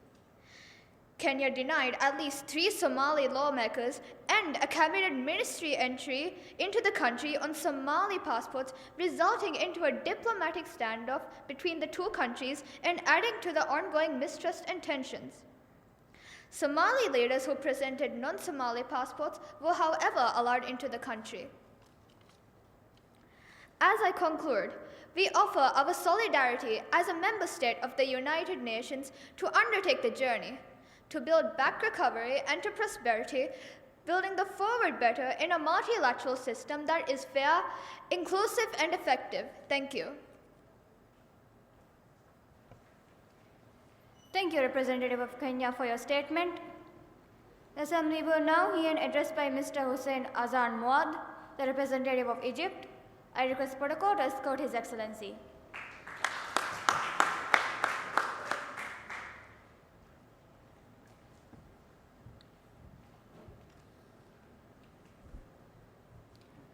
I request His Excellency to deliver the statement. Madam President, Secretary General, Excellencies, ladies and gentlemen, Assalamu alaikum. COVID-19 pandemic has proven no matter the development, we all face challenges. My country has recognized the gap between economic recoveries of state. My country underscores the need for a swift and effective response to meet the needs of the African continent. My country has sought the need to produce vaccines domestically for internal uses and exportation. The recent international efforts to issue $650 billion in special rights to recent IMF, we believe it's important to invest these resources for the benefit of the developing world. In that context, reducing the debts of developing countries, especially in Africa and middle and low-income countries, is in the terms of borrowing from regional and international institutions by providing them with facilitated finance tools. Encouraging investments and ensuring them flow into countries. Madam President, we have witnessed many harsh environmental phenomena in many countries, such as floods, wildfires, hurricanes, cyclones, and many more. This was coupled with humanitarian and economic and social consequences that consequented extra burdens on countries and governments to realize the welfare of their people. My country exerts its utmost importance on climate issues in order to avoid returning to a normal climate condition being a mere imagination. Madam President, terrorism also remains one of the biggest challenges humanity faces. This terrorism violates citizens' rights. Therefore, my country stresses that terrorism can only be violated by combating extremist ideology that isn't the cause of this problem with a comprehensive approach that isn't only led to security confrontation. This approach also includes economic and social development and intellectual dimensions that dry up the source of terrorism and address the conditions that push some towards this criminal path. Before I conclude, I would like to say we need to gather the support of larger and wealthier nations to aid smaller, middle, and low-income countries. Thank you. Thank you, Representative of Egypt, for your statement. The Assembly will now hear an address by Mr. Ajmal Khalid Sharif, the representative of South Africa. I request protocol to escort His Excellency.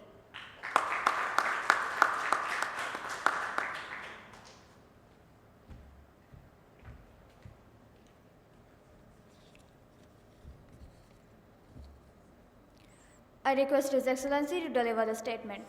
Madam President, Secretary General, and all excellencies present, it is my honor to present South Africa's national statement for the general debate of the 76th session of the United Nations General Assembly. The COVID-19 pandemic has forever changed basic human interactions. Some of our old habits have since become something of a taboo and may even stay that way forever. In dealing with this pandemic, it is generally agreed that the vaccine is our primary buffer and savior. In this interconnected world where no one suffers without affecting the other, I ask, shouldn't the fair and equal distribution of vaccines be of utmost importance? Yet the international community has not been able to distribute in a fair and equal way this savior of humanity. Over 82% of vaccine doses go to those countries of high income, while less than 1% reaches the shores of those countries of low income. Unless addressed in a serious manner, this fatal flaw may lead to a lengthened pandemic and may allow new mutations of this virus to form and disperse.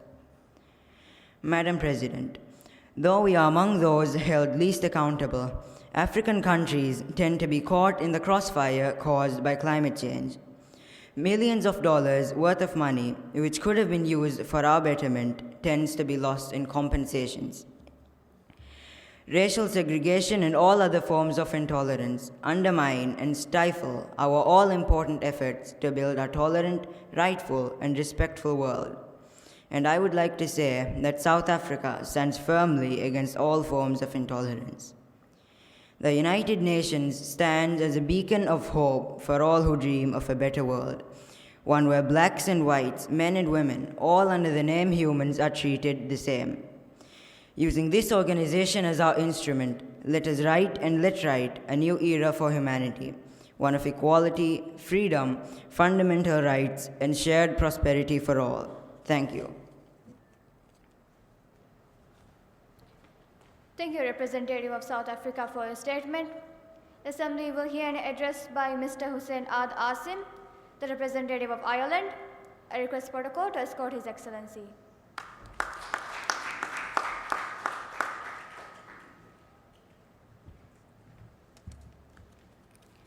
I request His Excellency to deliver the statement.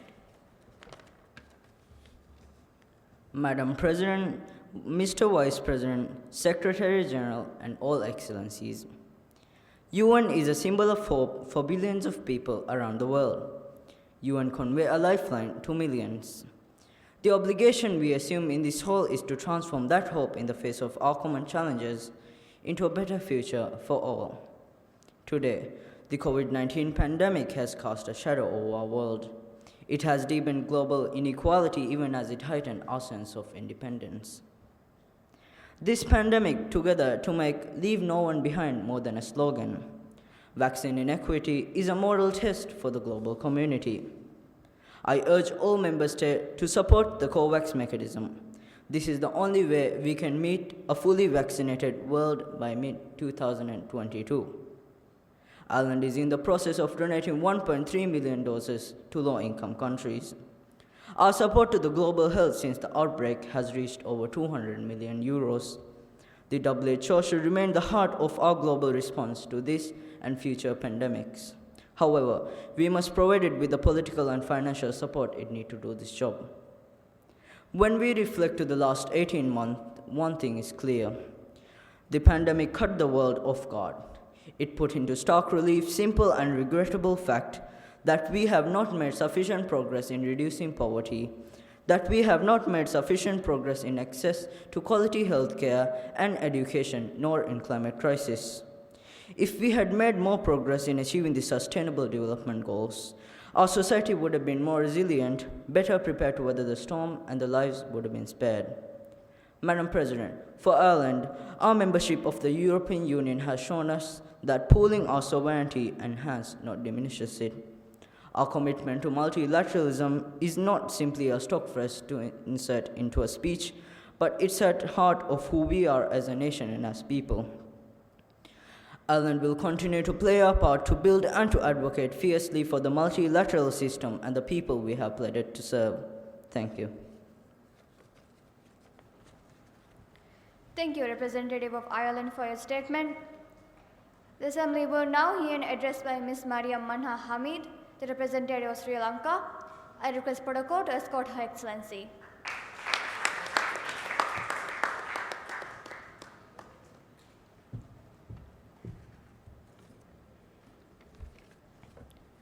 I request Her Excellency to deliver the statement. Madam President, Secretary General, Mr. Vice President, Your Excellencies, ladies and gentlemen, Aiboan. First, I would like to congratulate you, Madam President, on being elected as the 76th President of the 76th session of the General Assembly. Madam President, you have long been a friend of Sri Lanka, and we look forward to working with you in the year ahead. As you all may know, the COVID-19 pandemic has had devastating global impacts. While I give my condolences to the families who lost their loved ones, I applaud healthcare and essential workers around the world who have worked tirelessly during this pandemic. The rapid advances made by the scientific and medical community alike have resulted in creation of vaccines and treatment protocols against the virus. Sri Lanka, still a developing nation, has achieved great success in our vaccination program. Nearly 60% of our population has received 2 doses of the vaccine. Madam President, although the impact of the pandemic has had tragic consequences, the world faces the even greater threat of climate change. Human impact has had great effects on our environment. Climate change, along with loss of biodiversity, requires our urgent action. As a country quite literally affected by this, Sri Lanka is greatly aware of the dangers of climate change. Our philosophical heritage emphasizes on the vitality of preserving our environment. Therefore, Sri Lanka has championed the Commonwealth Blue Charter, leading the action group for mangrove restorations. Furthermore, we have established the Colombo Declaration on Sustainable Nitrogen Management, which focuses on reducing nitrogen waste by 2030. This would help achieve the Goal 13 of the 2030 Agenda, contributing to the global efforts of reducing pollution. As conserving our environment is one of our nation's key priorities, we aim to increase forest cover significantly in the coming decades. Likewise, we are working towards cleaning and restoration of rivers to combat maritime and river pollution. Moreover, we support the ecological conservation and have banned the use of single-use plastics around the country. Sri Lanka, as a country, sees the importance of using alternative sources of energy to fossil fuels. In support of decarbonization, we aim to provide over 70% of our population with energy taken from renewable sources such as solar, wind, and hydropower. Madam President, Sri Lanka welcomes the international community in our aid to effort to control the undeniable effects of climate change. I request the United Nations, along with the international community, to work together to create a better, more sustainable future for us all. Thank you. Thank you, Representative of Sri Lanka, for your statement. The Assembly will now hear an address by Ms. Amrit Rabah Ismail, the representative of Spain. I request Protocol to escort Her Excellency.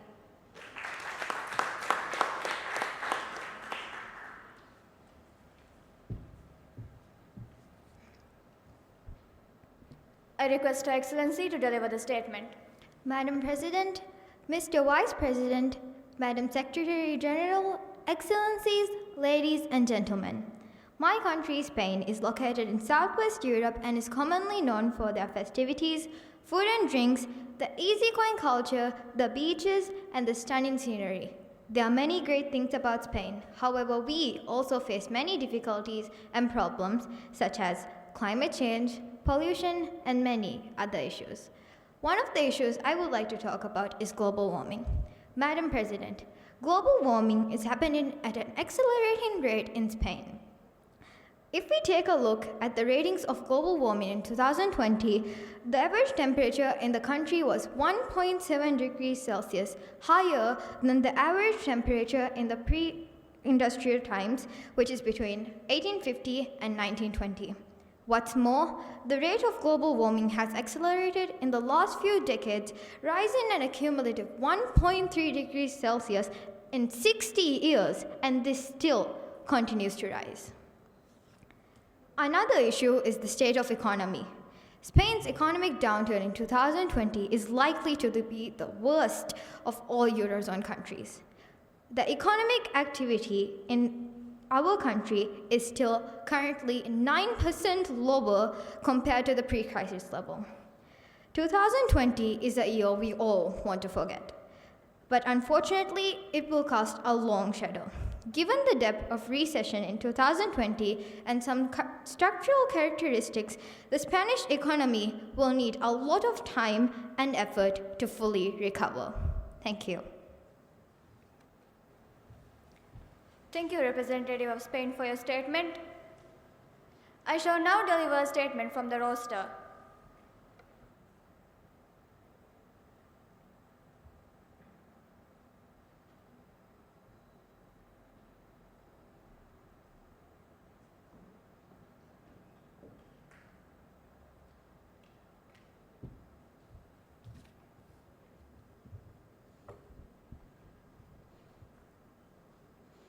As the countries are still trying to overcome the repercussions of the COVID-19 pandemic, it is now evident that we all must join hands to aid one another to fight against this calamity that has fallen upon us. We must do our best in providing vaccines to all countries to increase the vaccinated population and to ensure that we will not fall back to the state we were once in. On top of this, climate has and is still a grave issue that needs not just be addressed, but to be dealt with and achieve net zero emission. Minimizing transportation, planting more trees, and reducing the production emission through manufacturing are means we can correct the weather patterns and reduce the global warming. As the inhabitants and the cause of destructions of our home, it is our responsibility to take quick actions and ensure that we leave behind a safer and better world for the next generation. Furthermore, the divisions between nations and the arising conflicts result in the damage and loss of social, economical, and political institutes, forced migrations, long-term refugee problems, and the destruction of the nations. Suffering of a country is the suffering of their people. We must all appeal for unity and solidarity to overcome our differences and address the situation the world is currently facing, and enable our countries and our people to continue the path towards stability, security, and development. I would like to once again thank all the representatives for their statement and to have achieved a successful United Nations General Assembly.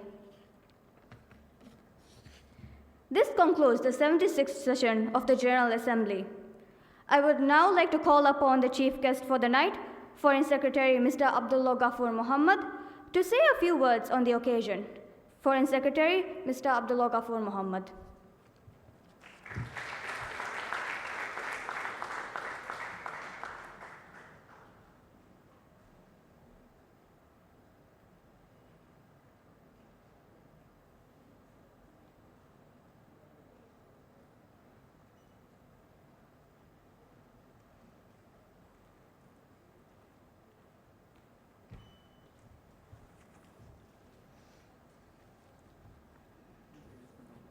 Yeah, thank you. Madam President, Madam Secretary General, distinguished representatives, ladies and gentlemen, It's an honor for me to be here tonight, and I would like to start by thanking the management of Ahmadiyya International School for inviting me to this very exciting event. Let me start by congratulating you, the students, on the excellent arrangements that have been made for the Model United Nations General Assembly that you depicted tonight. I must say I was both impressed and encouraged by the statements that I heard. As someone who's working in the foreign ministry, I look forward to many of you, hopefully, joining the foreign ministry sometime in the future when you have completed your studies. I think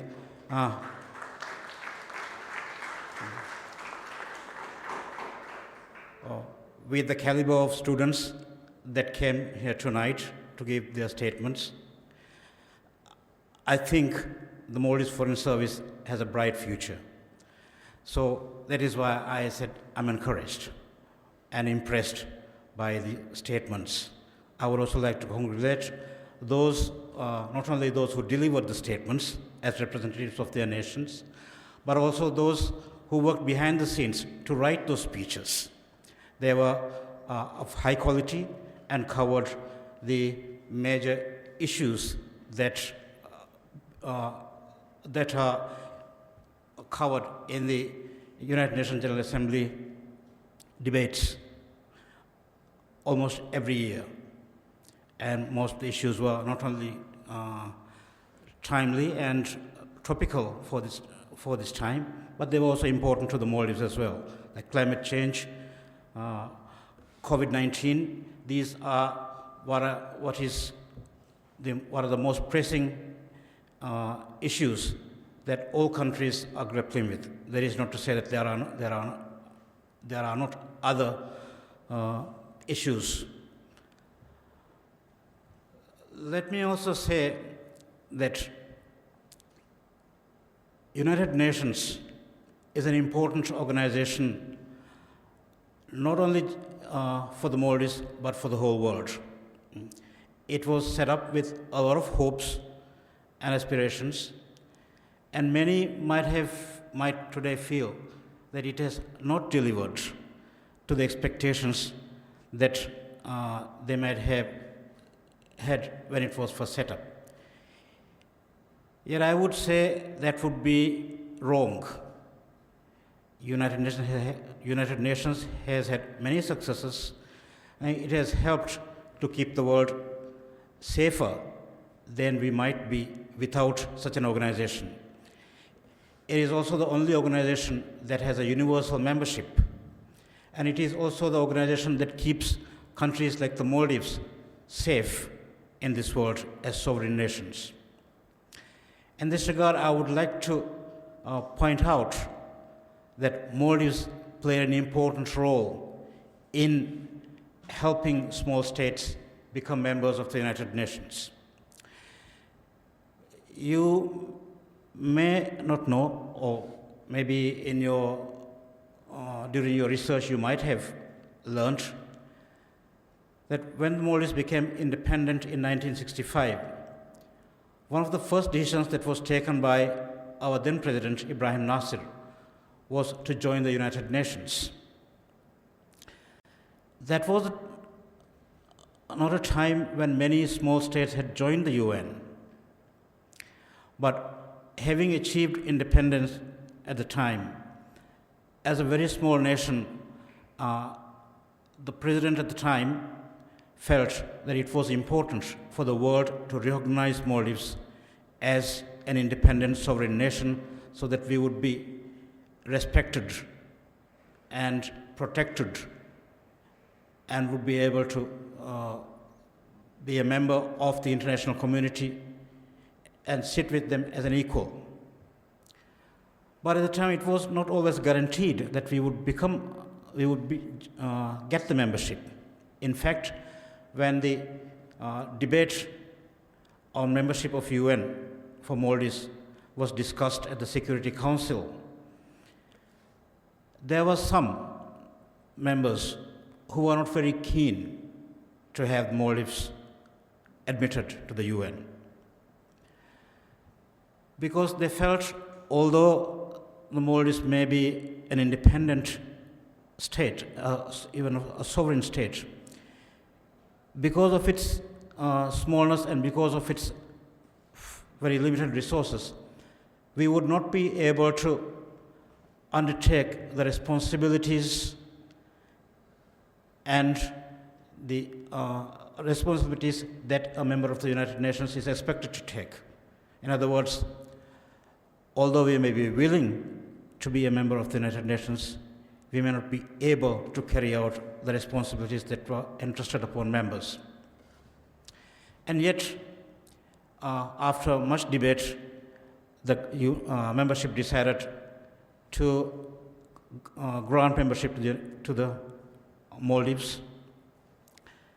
And this actually paved the way for many other, or in fact all the other small nations that comprise the membership of UN today, many in the Caribbean, the South Pacific, and in the Indian Ocean. They achieved independence much later, in the 70s and 80s. And if not, having granted membership to the Maldives, it was not possible not to grant membership to other small nations. So we, in fact, paved the way. We can proudly say we paved the way for for small states to sit there today as equal members of the world, of the international community. We may be small, but we have played an important role in the United Nations. The small states gain their not only the equal status, but they are a moral voice for the world.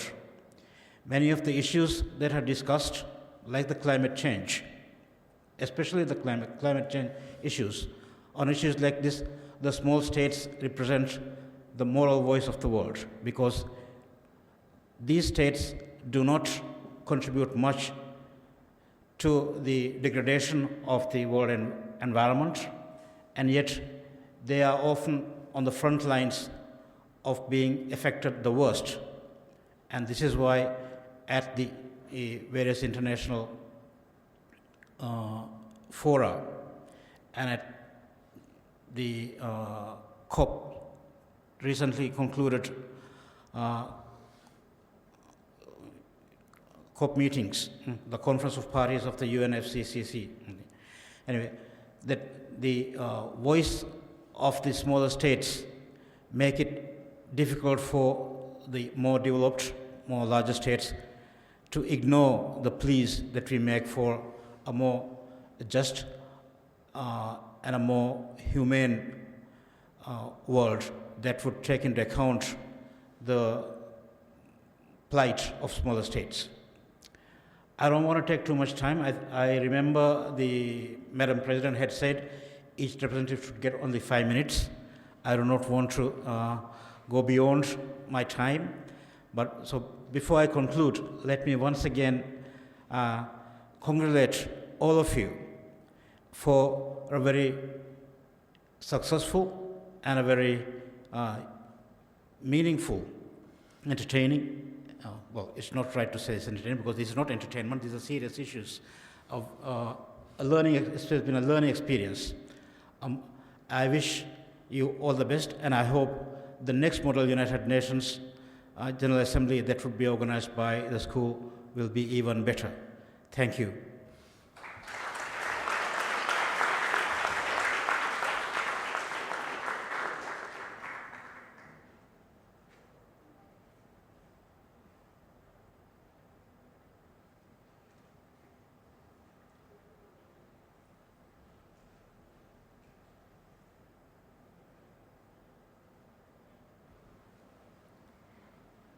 I would like to once again thank all for coming to this special event. I hope you all had a wonderful evening.